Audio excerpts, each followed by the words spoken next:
December 3rd, 2013. Guys, this video came about kind of strange, and I'm going to show it to you.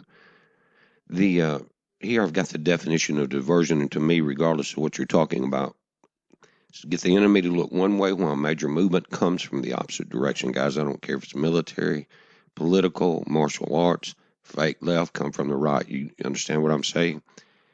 Now, ISON we were told by mainstream media before YouTube started talking about it, that ISON would be the comet of the century. And we watched it. It's been beautiful, still watching it. I'm going to show you the new images as it comes across the sun and spreads out further.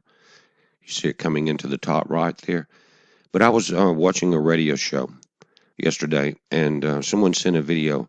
But anyway, this whole time, guys, they were going to all the trouble to move the SDO cameras, get everyone to look, get everyone that had ground-based images to watch ISON on the 28th.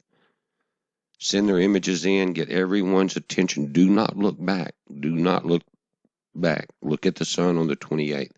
Now, you're seeing a smudge ring on both images. See that circle? Well, that's after these images were scrubbed. And my friend from Austin, Nick Danger, sent an image into Paul Begley's show yesterday while I was watching it and asked if we knew anything about it. So I went back and they had scrubbed it from the Sechi A camera. That's all that's left. If you'll go to that timestamp on the 28th of 4:09, you'll see just that circle.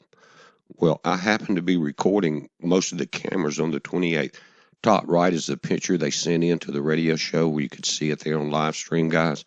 And at first I wasn't sure because it was so grainy just watching it, through a couple of levels there. But I matched it up in dates, and this is what it looked like before it was washed.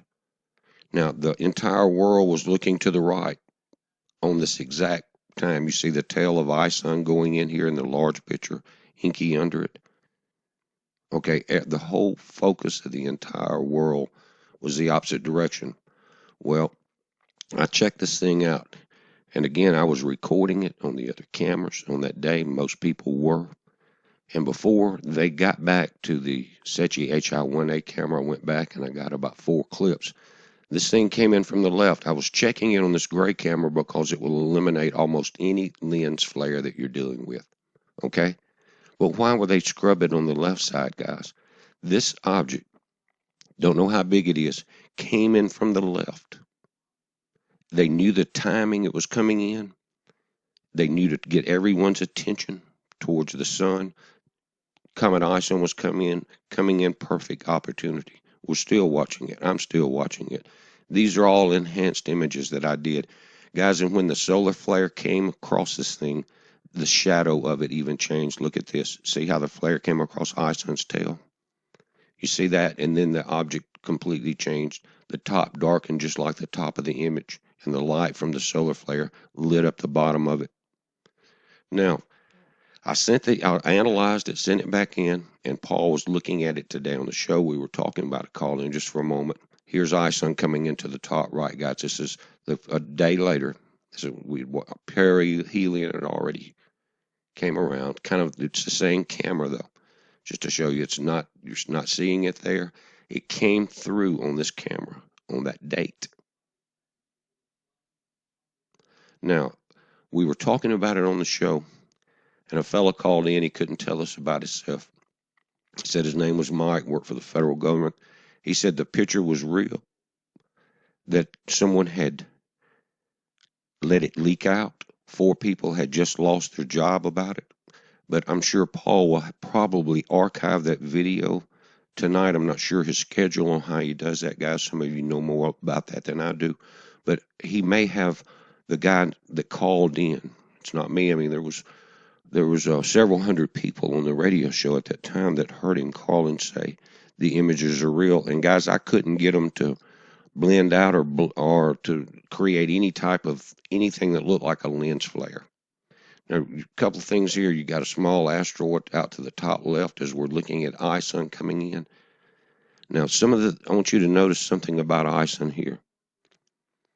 Is that I'm going to bring it up and I'm going to do a still shot, but it almost appears to be turning. In other words, it looks like a fan from the side. It's actually a cone, looking at the bottom of it, and there's a shadow on the left side, and it appears to be turning somewhat. That could be natural because of the way the camera's turning, and ISON is actually should be going in a straight line now. Now, this is Lovejoy. I was looking over on this camera to see what if ISON had appeared on it yet, and it has not. But that's Comet Lovejoy. As it rises up and you see it gets a little brighter in the last few images from a solar flare. You see that? Well, I'm going to bring this up. But Lovejoy's still kicking. Now, it's not a sun diver, but this is the area that ISON will be coming through. You see Mercury and that the star cluster there is the Pleiades. Now, this, I think, is just I think it's something on the lens, guys. I'm not sure. It looks like a Mississippi buzzard. I know someone's going to say Klingon bird of prey. It's moving right there. I don't know. But that's Lovejoy there. And this is the area we're going to be watching for that fan pattern of ISON if we can pick it up on this camera. Now, check this out. This is the one I had saved that I went back. Did you see what happened on the left? Now, you see the tails of Inky and ISON going into the sun. You're going to see a couple flashes to the left that look at that solar activity that those comets are creating, guys. There's our image. It's not a sun flare. I mean, a lens flare, guys. But wait, I forgot. You're not supposed to look that way, remember? Don't look back. All eyes to the right. Stay in step. Here's after the flare comes under. Lights up the bottom of the object.